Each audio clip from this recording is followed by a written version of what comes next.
안녕하세요. 춘천 한마음교회 박은정입니다. 저는 제 자신이 평강공주처럼 완벽한 아내라고 생각해서 어떤 사람을 만나도 남편을 멋진 장군으로 만들 수 있다고 자신했었는데요. 그런데 저를 따르지 않는 남편을 보며 제 마음은 분노로 가득했었어요. 그런 제가 부활하신 예수님을 만나 마음이 평안한 평강공주의 삶을 살게 된 간증을 나누겠습니다. 연년생이 이녀 중 막내인 저는 어렸을 때부터 눈치가 빨라 어떠한 상황에서 언니가 혼나는지를 보며 절대 혼날 일을 하지 않았어요. 항상 바른 말, 바른 행동을 하니 늘 어른스럽다고 칭찬을 해주셨어요. 그런 저는 모범 답안과 같은 삶을 살았고 늘 제가 옳다고 생각하며 자랐어요. 어디서든 특별히 눈에 띄지는 않아도 칭찬과 인정을 받으며 살았어요. 어렸을 때부터 교회에 다녔던 저는 하나님께도 인정받고자 노력했어요. 말씀대로 순종하려고 했고 기도도 열심히 했어요. 하나님께서 제 기도에 신실하게 응답해 주실 때면 나도 다윗처럼 하나님 마음에 합한 사람인가 봐. 스스로 이런 확신을 가졌어요. 제가 배우자를 위해 기도하던 중 지금의 남편을 소개받게 되었는데요.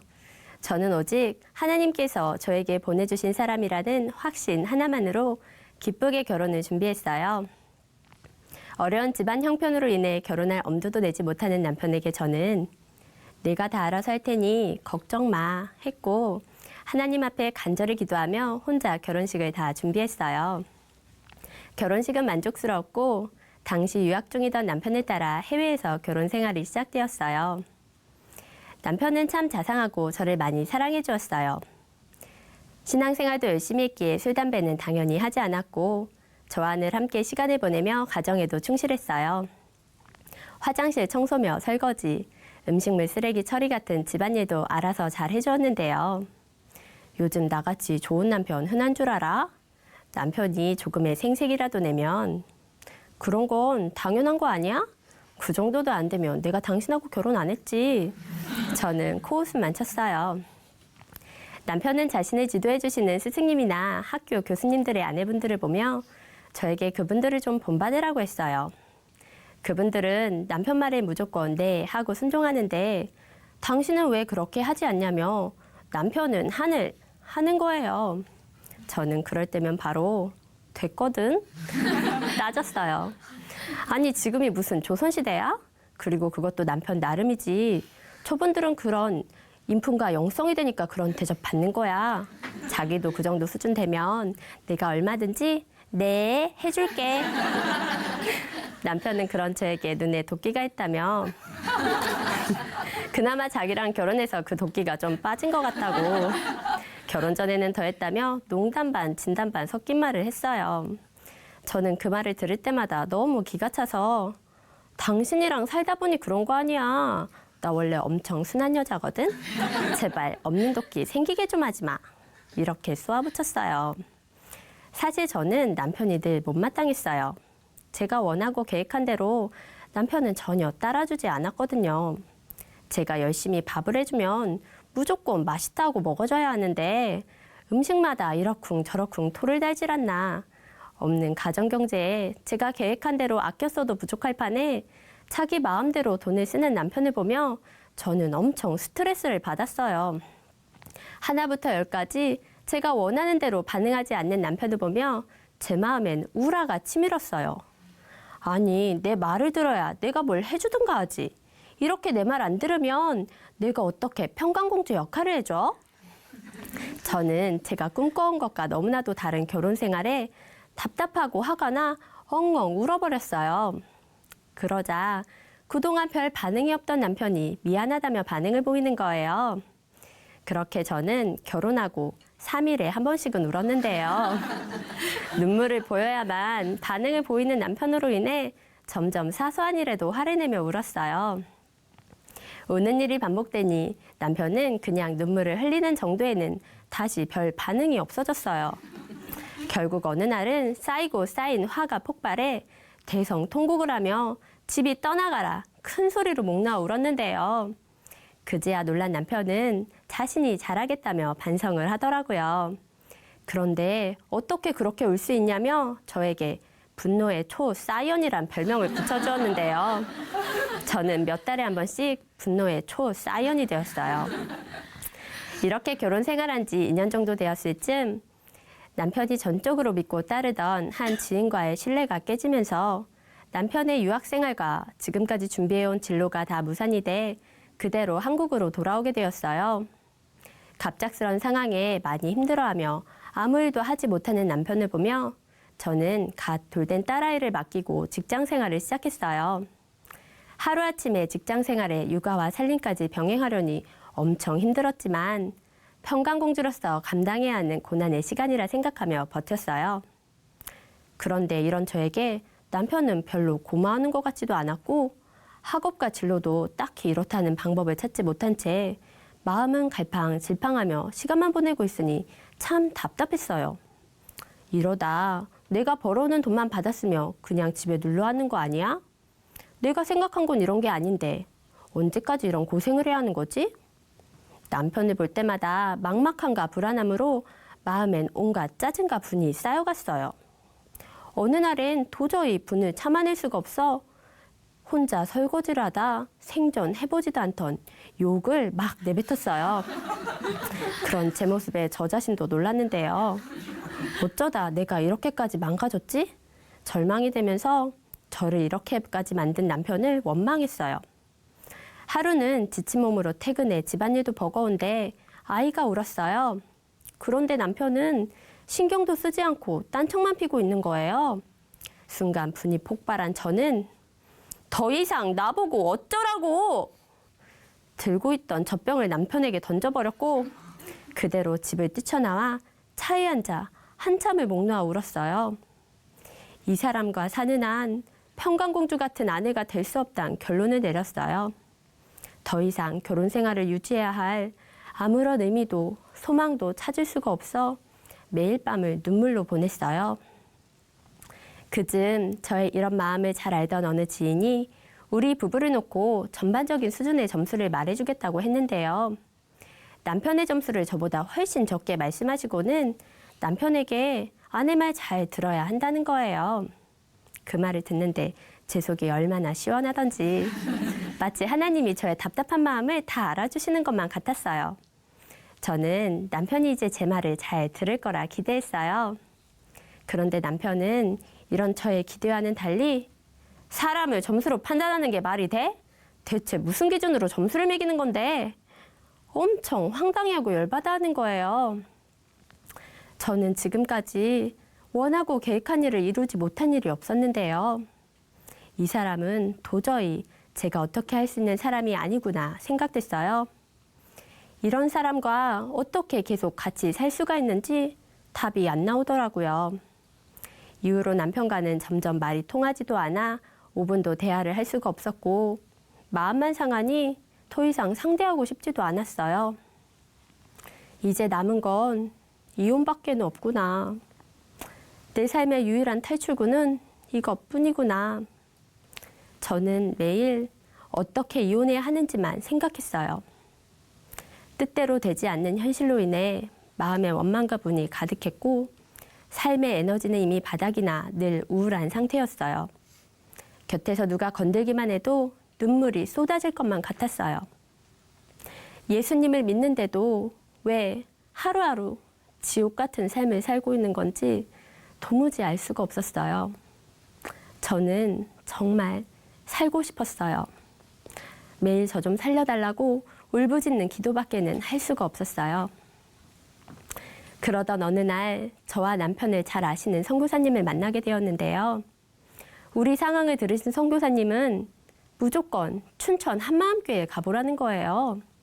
그곳에 가면 우리 문제를 다 해결받을 수 있을 거란 확신에 찬 말씀을 하셨어요.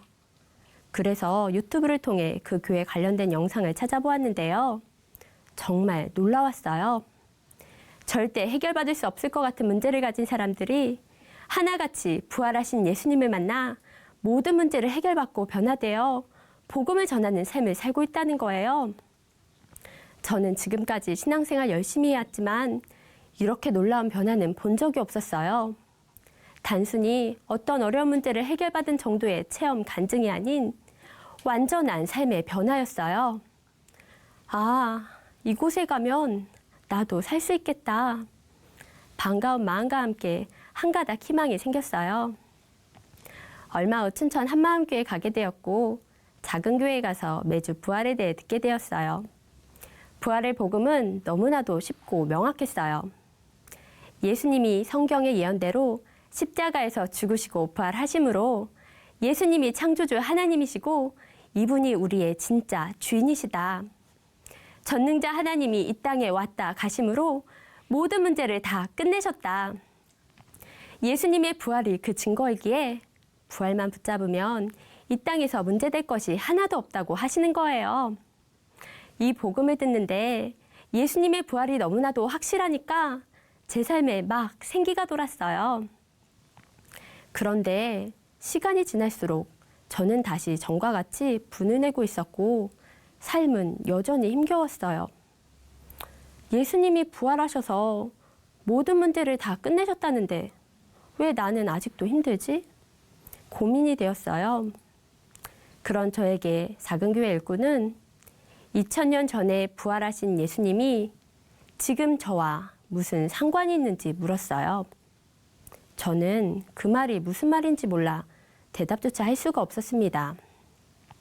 그러자 일꾼은 사도행전 1장에서 부활하신 예수님이 승천하신 장면과 사도행전 7장에 스데반이 순교할 때 예수님이 하늘보좌 우편에 서신 것을 본 말씀을 찾아주었는데요. 부활하신 예수님이 승천하셔서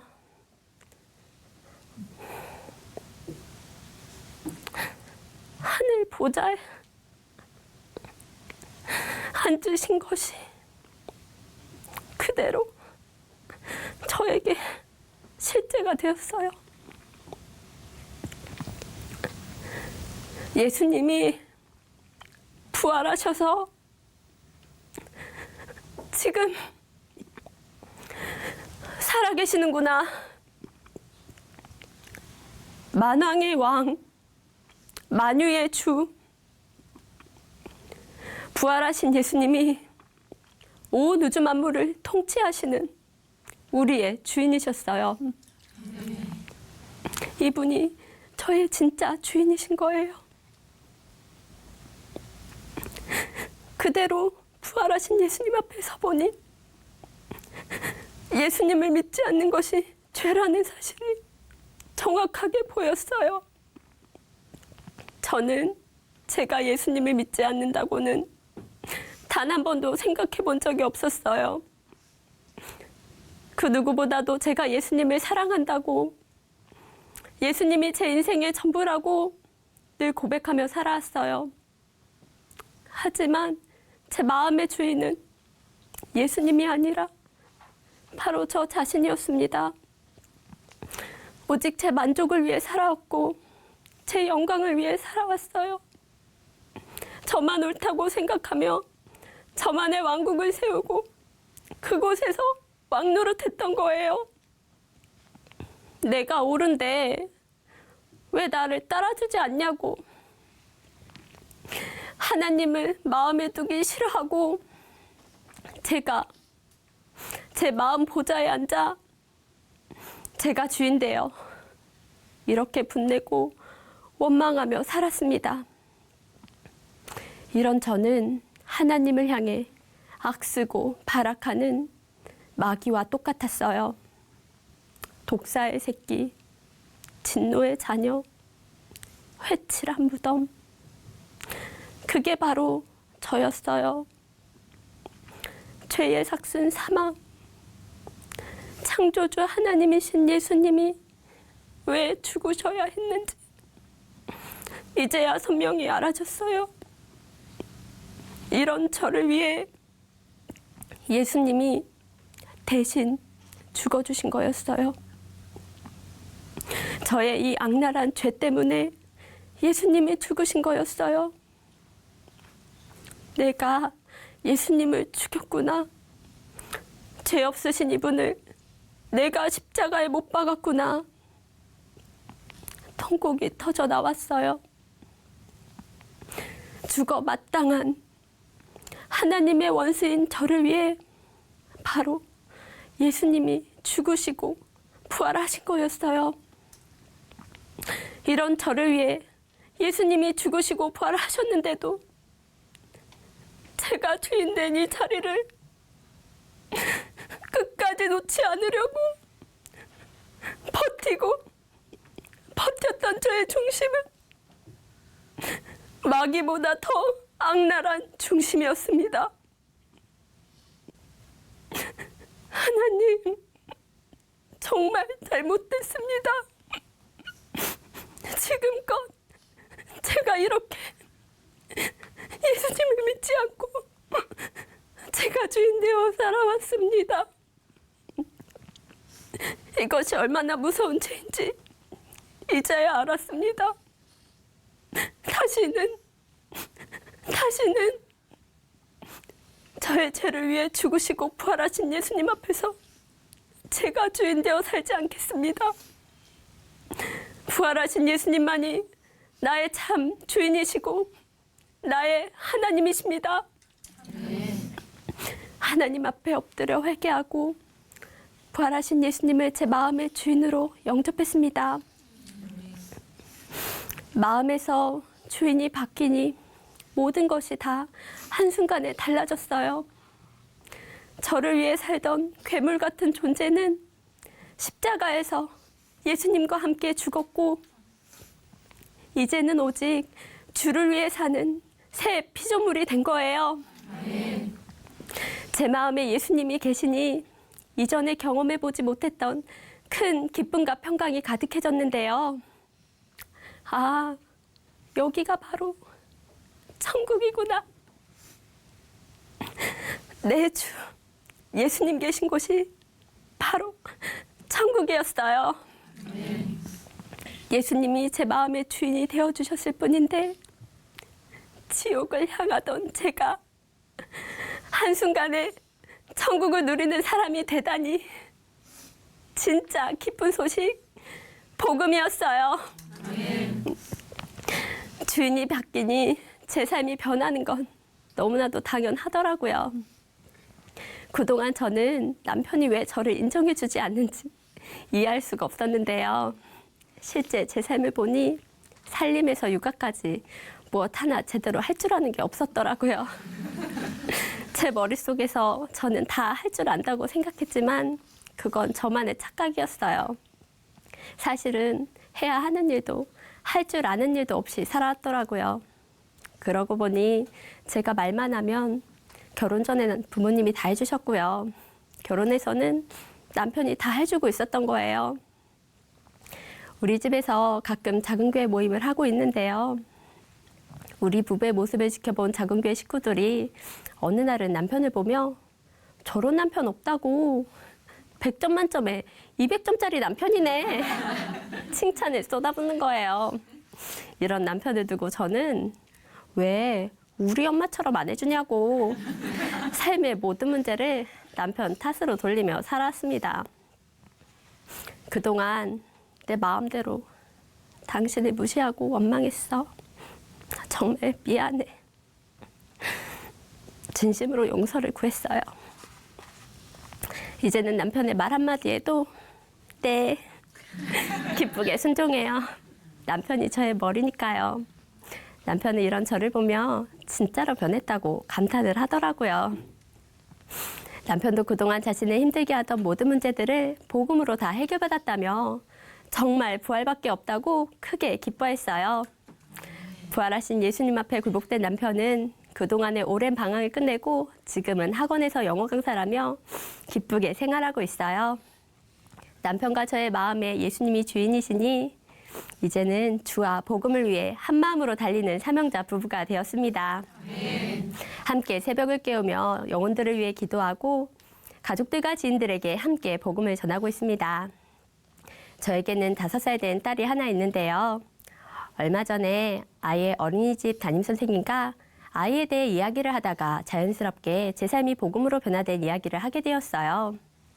선생님은 자신의 삶에 대한 고민을 털어놓으며 복음을 듣고 싶다고 했고 곧 저희 집으로 초대해 아이와 함께 복음을 전해드렸는데요. 선생님은 그 자리에서 예수님 믿지 않고 자신이 주인된 죄를 회개하고 부활하신 예수님을 마음의 주인으로 영접했습니다. 저는 지금 어린이집에서 특강 교사를 하고 있는데요. 만나는 선생님들과 아이들에게 기회가 될 때마다 복음을 전하고 있어요. 제가 다녔던 한 어린이집에 유난히 말썽을 부리던 아이가 있었어요. 그 아이는 주변의 아이들을 마구 때리며 순식간에 교실을 아수라장으로 만들곤 했어요. 그 반 담임 선생님은 이 아이 가정 상황이 매우 좋지 않아 안타깝기는 한데 정말 통제불능이라며 혀를 내두르셨어요. 저는 이 아이에게 꼭 복음을 전해주고 싶었어요. 특강 마지막 날이 되어 수업 후 아이를 따로 불렀는데요. 망나니같이 날뛰던 아이가 순한 양이 되어 가만히 앉아 복음을 듣는 거예요. 그리고는 그 자리에서 바로 회개하고 예수님을 마음의 주인으로 영접했습니다. 아이의 주인이신 예수님께서 아이를 지켜주시겠구나 감사했어요. 전에는 제가 인정받고 제가 원하는 대로 살아야 했는데요. 이제는 저의 주인이신 예수님만 높여드리며 오직 주님의 영광만을 위해 살고 있어요. 이런 제 삶엔 기쁨과 소망이 넘쳐 흐르고 있어요. 평강의 왕이신 예수님이 저의 주인이시니 언제나 기쁨과 감사로 영혼을 섬기는 사람이 되었습니다. 저의 주인 되어주신 예수님께 이 모든 영광을 올려드립니다. 감사합니다.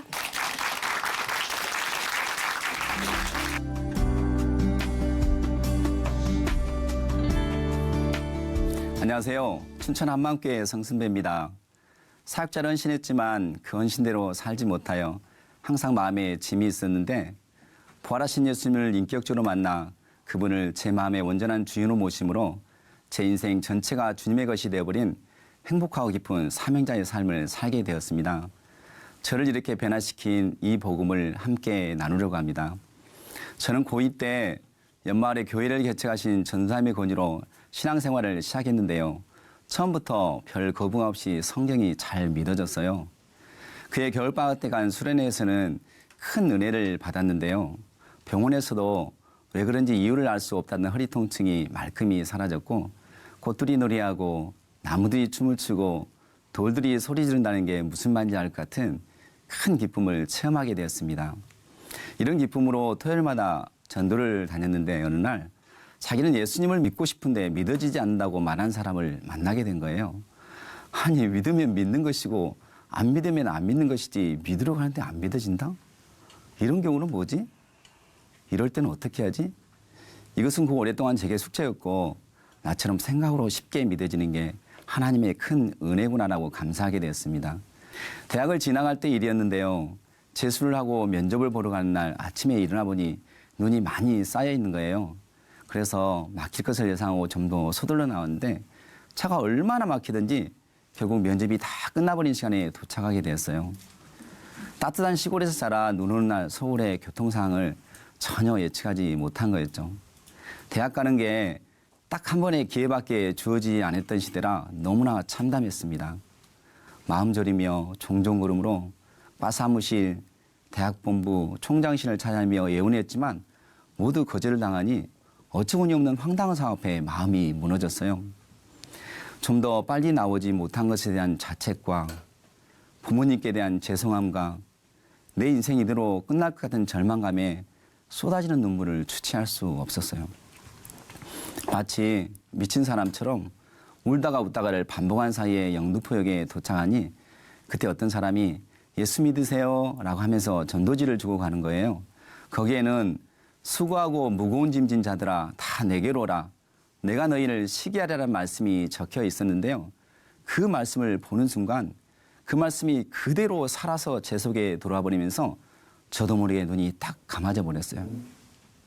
그 순간 온 사방에 있던 빛들이 저를 향해 쏟아져 내려왔고 그 황홀함 속에서 저는 그곳에 깊이 박힌 기둥처럼 서서 좀 전과는 전혀 다른 이유를 알 수 없는 감격과 환희의 눈물을 펑펑 쏟아내었어요. 정말 순식간의 반전이었죠. 시간 가는 줄 모르고 오랫동안 눈물로 서 있으면서 저는 그곳에서 이 길이 내가 가야 될 길이구나라고 사역자로 헌신을 결단하고 시골에 계신 전사님께 제가 겪은 이 놀라운 경험을 장장 12장의 긴 편지로 써 보냈습니다. 그리고 곧바로 신학대학 원서를 사들고 내려가 부모님께 말씀을 드렸더니 세상적인 성공을 기대하셨던 어머니는 화를 많이 내셨고 아버지는 아예 몸져 드러눕게 되셨어요. 이런 모습을 보며 며칠 동안 고민하다가 전도사님과 상의한 끝에 대학은 일반 대학을 가고 대학원을 신학대학원으로 가기로 마음을 바꿨습니다. 대학 졸업 후 신학대학원 시험을 봤는데 떨어졌어요. 다른 길은 별로 생각해 본 적이 없었는데 난감해지더라고요. 그때 주위에서 직장 생활을 해보고 목회를 하는 것도 좋다는 조언들이 있어 회사에 들어가게 됐습니다. 딱 3년간만 다니고 신학을 하자라고 마음으로 결정을 했죠. 그런데 회사 다닌 지 얼마 되지 않아 제가 가려고 했던 신학대학원 안에 선교대학원이 생기게 된 거예요. 사실 제가 헌신했을 때 선교가 더 마음에 다가와 중국 선교를 위해 대학 때도 중국어를 전공했는데 딱 제가 갈 대학원이라는 생각이 들어서 바로 들어가게 됐습니다. 기대를 가지고 들어갔으나 막상 다녀보니 바쁜 회사 일정으로 두 가지를 병행하기가 쉽지 않았어요. 그래서 다 마치지 못하고 나중을 기약하며 휴학하게 됐는데 그 후 곧 결혼도 하게 되고 회사에서 승진도 하게 되니 복학이 점점 뒤로 미루어지더라고요. 교회에서는 선교대학원을 다녔다는 이유로 중고등부와 청년부 전도사 사역을 맡겨주어서 10년 이상 하게 됐는데 이 전도사 사역은 나도 사역을 하고 있다는 나름 합리화를 갖게 해주었지만 신학을 하지 않고 있다는 짐은 늘 마음 한켠에 남아 있었습니다. 그러던 어느 날 형님의 사업과 맞물려 보증을 쓴 것이 잘못되어 하루아침에 전 재산이 날아가고 빚까지 지게 되었어요. 이 일 때문에 돈을 더 벌어야 되는 상황에 직면하게 되니 복학할 마음까지 점점 멀어지더라고요. 얼굴로는 도저히 빚을 해결할 수 없을 것 같아서 잘 다니던 회사를 정리하고 사업을 시작했어요. 빠른 복구를 위해서 빚을 얻어가며 주식도 시작했는데 주식은 또 다른 큰 수렁이었습니다. 급기야는 여러 개의 카드를 돌려막아야 될 상황에까지 이르게 되니 스트레스가 극에 달해 결국 뇌출혈로 쓰러지고 말았어요. 의사는 살 가망이 없다고 마음을 준비하라고 여러 차례 말을 했지만 많은 사람들의 중보 기도에 하나님께서 응답하셔서 쓰러진 지 며칠 후 의식이 돌아왔습니다.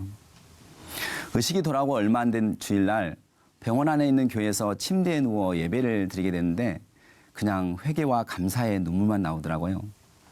헌신대로 살지 못하고 돈의 굴레에서 벗어나지 못하고 신앙생활 잘한 것처럼 외식하며 마음에는 여러 가지 죄들로 가득 찬 내 모습에 대한 회개와 이렇게 엉망으로 살았는데도 생명을 연장해 주신 것에 대한 감사였습니다. 자연스럽게 남은 삶 주님을 위해 살겠다고 다시 헌신을 다짐했어요. 이렇게 살아야 될 이유를 발견하게 되니 힘든 재활훈련에도 의지를 들여 적극 임했고 자진이나 슬픔은 단 1%도 없이 깊은 마음으로 병원 생활하다 보니 제가 침대에 앉아 있으면 총사하신 분께서 목사님이세요? 라고 묻기 있었고 인상이 좋다고 딱 목사님 같다는 말을 많이 듣게 되었습니다. 그런 말을 들을 때마다 아내와 저는 빙그레 웃고 넘기곤 하였죠. 비록 장애인이 되었지만 이렇게 보는 병원 생활은 참 행복했습니다. 퇴원 후 여러 사람들로부터 다시 얻은 새 생명이니 신학을 하라는 권유를 받았지만 마음에만 두고 다시 일상으로 돌아갔어요. 많은 핑계거리가 생기더라고요. 이렇게 장애가 된 몸으로는 더 이상 사역을 감당할 수 없다든가 내 삶에 대한 실망감, 사역에 대한 두려움, 빚에 대한 부담 등 여러 가지였습니다. 그런데 퇴원 후 이것도 아니고 저것도 아닌 생활이 너무 오래 지속되자 마음이 많이 힘들어졌어요. 채워지지 않는 영적 갈급함도 있고 이건 아니라는 생각에 인생의 후반전을 다시 정리하고 돌파구를 찾고자 하는 마음이 자주 들더라고요. 그래서 다니던 교회의 사역을 마무리하고 변화의 기폭제가 되고 인생을 올인할 수 있는 교회를 찾게 해달라고 주님께 간절히 기도하기 시작했습니다. 이 교회 저 교회를 탐방하는 때 한마음교회 다니는 아내의 후배에게서 연락이 왔고 후배의 설교로 춘천 한마음교회 예배에 참석하게 되었습니다. 예배는 너무 뜨겁고 좋았습니다. 마치 청년의 때로 돌아간 것 같더라고요. 목사님 말씀이 정확히 들리지는 않았지만 중간중간 들리는 메시지는 참 복음적이었고 부활을 전하는 게 신선하게 들렸어요. 그런데 몇 번을 가도 계속 부활을 전하니 다 아는 부활을 왜 계속 저렇게 말씀하실까 의아했고 마치 너는 아직 부활을 모르는 자야 하는 것처럼 들려 기분도 좋지 않더라고요. 무엇보다도 나는 부활 없이도 생각으로 쉽게 믿어지는데 왜 굳이 모든 것을 부활이라는 증거로 믿어야 되는지 이해할 수 없었어요. 증거가 있어야 생기는 믿음은 왠지 믿음 같지 않아 보였거든요. 어느 날 예배 후 어떤 자매에게 나는 하나님의 살아계심도 예수님의 부활도 생각으로 쉽게 믿어진다고 자랑스럽게 말을 하니 자매는 생각으로 믿어졌기에 생각이 한번 틀어지면 믿을 수도 없게 되는 거 아니냐라고 말하더라고요. 순간 무엇인가 한 방 크게 맞은 것 같았고 그 말이 계속 머리에 맴돌았습니다. 저는 그때까지 생각으로 쉽게 믿어지는 게 제게 주신 하나님의 특별한 은혜라고 여기고 있었는데 곰곰이 생각해 볼수록 자매의 말이 맞는 거더라고요. 확실한 증거 없이 생각에 의해 믿어졌기에 하나님을 부정할 만한 어떤 사건에 직면하게 되거나 미디어나 책이 논리적인 사례를 들어가며 반박할 때 저도 순간적으로 생각이 바뀌는 것을 종종 경험하곤 했거든요. 그럴 때마다 저는 눈을 지그시 감고 들어오는 의심을 날려버리곤 했지만요. 그러면서 중고등학교 시절 그렇게 뜨겁게 신앙생활했던 애들이 성인이 되어 만났을 때 왜 신앙에 이래서 떠난 사람들이 많은지 알게 되더라고요. 생각과 느낌, 감정과 체험 등으로 믿었기에 생각이 바뀌고 느낌이 안 오고 감정이 사라지고 체험이 없어지면 신앙의 길에서 떠날 수도 있다는 것을 알게 되었습니다. 그래서 어떤 상황에도 지배받지 않고 어떤 것에도 흔들리지 않는 확실한 증거가 필요한 거였구나. 자연스럽게 목사님과 작은교회 일꾼이 그렇게 강조하던 부활이 제가 알고 있는 부활과 도대체 무슨 차이가 있는지 한번 깊이 알아봐야 되겠다는 생각이 들더라고요. 그래서 사복음서를 중심으로 살펴보기 시작하다가 저는 깜짝 놀라고 말았습니다. 저는 한 번도 제자들이 예수님의 부활을 믿지 않았을 거라는 생각 자체를 해본 적이 없었는데요. 예수님께서 죽으시고 부활한다고 말씀하실 때 분명 다시 살아난다고 말씀하시는데도 그런 일이 일어나면 안 된다고 말하거나 매우 근심하거나 무슨 말인지도 몰랐거나 깨닫지도 묻기도 두려운 거였어요. 놀란 것은 다른 제자들이 부활하신 주님을 만났다고 말하는데도 거짓말이라고 믿지 않았고 더 놀란 것은 제자들의 눈앞에 부활하신 주님이 직접 나타나는데도 귀신인가 하고 의심하는 거였어요. 어떻게 이렇게 부활을 믿지 못했지? 정말 충격이었습니다. 부활을 이렇게 믿지 못했다는 것은 그들이 아직 예수님이 누구신지 정확히 몰랐다는 것 아닌가?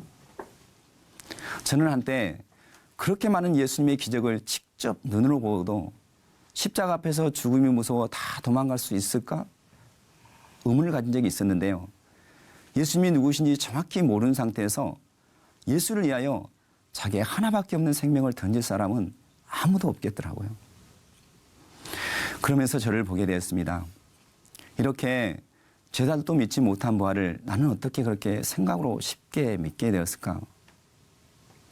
이때 비로소 제가 알고 있던 부활은 제자들을 굴복시켰던 부활이 아니라 그냥 부활에 대해서 하는 거였고 하나님이니까 부활할 수 있었지 하는 막연한 생각을 하고 있었다는 것을 알게 되었습니다. 그런 토대에 출발한 제 믿음 또한 지식적인 믿음이다 보니 제게 복음의 능력이 나타나지 않는 것은 너무나 당연했습니다. 이때부터 저도 부활이 제게 선명하게 해달라고 부활의 주 앞에 굴복하게 해달라고 주님께 간절히 기도하기 시작했습니다. 믿음은 들으면서 생겨난다고 공동체에서 선포되는 말씀과 교제와 간증 속에서 저에게도 드디어 예수님의 부활이 이전과는 전혀 다르게 그대로 믿음으로 합이 되었습니다. 마치 세상적인 지식으로 예수님의 부활을 도저히 받아들일 수 없었던 제자들에게 예수님 부활 후 40일 동안 자신의 부활을 보여주고 또 보여주고 말씀으로 가르치며 함께 먹으면서까지 하여 제자들의 눈을 열어 부활의 주를 믿을 수 있게 해주었던 것처럼 공동체에서 계속 선포되는 말씀과 교제와 간증을 듣는 시간들이 제게는 제자들의 눈을 열어준 예수님의 40일과 같은 거였습니다. 저도 드디어 예수님 정말 부활하셨군요. 당신은 나의 주, 나의 하나님이십니다는 고백을 하며 예수님을 제 마음의 주인으로 모시게 되었습니다. 이 고백에 서보니 제 신앙생활 30년이 누가 제 인생의 주인이었는가가 너무나 분명하게 보여지더라고요. 그동안 목사님께서 예수를 믿는다는 것은 예수님을 마음의 주인으로 모신 거라고 수없이 말씀하셨는데 그때마다 저는 당연한 것을 왜 저렇게 자주 말씀하시나 했는데 부활의 주님 앞에 서보니 여태 저도 입술로만 주여 주여 하며 마음에는 여전히 내가 주인된 예수님을 믿지 않는 자였다는 게 보여지며 마음이 무너졌습니다. 하나님 죄송합니다. 하나님 죄송합니다. 이 말밖에 할 말이 없었습니다. 성경에 써있는 입술로만 주여 주여 하는 자들, 이 시대에 그렇게 사는 자들 때문에 예수님이 욕먹고 하나님의 이름이 불신자들 속에서 조롱을 당하고 있다고 분내고 그랬는데 그런 자가 바로 저였습니다. 저는 아닌 줄 알았습니다. 예수님을 믿지 않는 죄, 마음에 내가 주인 되어 살아가는 죄가 얼마나 큰 죄인지, 예수님이 죽으시고 부활하신 이유를 완전히 헛되게 하는 가장 큰 죄악이 있음을 알게 되었습니다. 이것이 알게 되니 눈물로 회개가 되었고 다시는 마음에 내가 주인 된 죄로 예수님의 마음을 아프게 하고 싶지 않았습니다. 회개하고 예수님을 제 마음의 주인으로 모신 후 예수님이 나의 주, 나의 하나님이라는 사실이 얼마나 기쁘고 감격이 되든지 기도 시간 내내 예수님은 나의 주, 나의 하나님이라고 고백한 적이 많았었는데요. 그때 제 마음 가운데 쏟아지는 부요와 자유는 정말 세상이 줄 수 없는 거였습니다. 성경에서 말하는 다 가진 자가 이런 거구나. 그냥 제 마음 가운데 하늘의 부요가 그대로 임해버렸습니다. 그 후 제 삶에서는 진리가 준 자유가 무엇인지 잡다한 세상 것에 요동하지 않는 믿음이 어느새 생겼고요. 뇌출혈로 쓰러진 후 그와 비슷한 증상이 나타날 때마다 두려워는 했는데 이젠 그런 두려움이 사라졌고 오랫동안 소변에 피가 나와 암일 가능성이 많다는 진단에도 평안했습니다. 신앙생활을 해오면서 단 1분만이라도 주님으로 온 마음이 가득 차길 기도한 적이 많았었는데 제 인생 전체가 주님의 것이 되어버렸습니다. 차가 밀려 면접이 떨어진 후 차만 밀리면 마음이 힘들어졌는데 이제는 밀리는 차 속에서도 주님과 동행하며 평안함을 누리고 오랫동안 힘들게 했던 물질에 대한 염려도 어느새 다 날아가 버렸습니다. 무엇보다도 옛날 전도할 때 부딪혔던 질문, 나는 믿으려도 안 믿어진다는 말 앞에 정확한 답을 제시해 줄 수 있게 되었습니다. 예수님은 생각과 느낌으로 믿는 것이 아니라 부활이라는 확실한 증거로 믿는 것이라고. 제자들도 예수님의 부활을 보고 나서야 예수님이 누구신지를 정확히 믿게 되었다고 말입니다. 저는 하나님께 특별한 헌신을 했기에 신학을 하여 사역자가 돼야 된다는 생각이 늘 마음에 짐으로 남아있었는데 이제 그 생각이 완전히 바뀌었습니다. 예수님을 마음의 주인으로 모신 사람은 모두가 사명자고 전신자가 사역자였어요.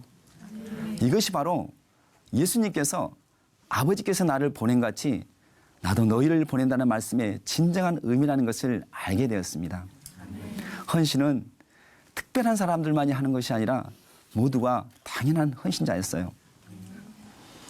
최근에도 지인들을 통해 신학을 안 할 거냐는 질문을 받은 적이 있지만 이제 저는 신학과 상관없이 오랫동안 남아있던 헌신에 대한 마음의 짐을 모두 날려버리고 진정한 사역자로서의 기쁨과 자유함으로 신앙생활을 하고 있습니다. 이런 기쁨으로 부활로 예수가 주인된 작은 교회를 섬기다 보니 작은 교회 지체들 모두가 부활의 증인이요 전신자 사역자로 세워져 가고 있습니다. 요즘 사람들로부터 가장 많이 듣는 얘기는 얼굴이 좋아졌다거나 뭐 좋은 일이냐는 소리입니다. 복음으로 최고 자유한 사역자의 삶을 살고 있는 결과물이라고 생각합니다. 이제 제 인생은 죽은 자와 산 자의 주가 되신 예수님 한 분만으로 충분합니다. 감사합니다.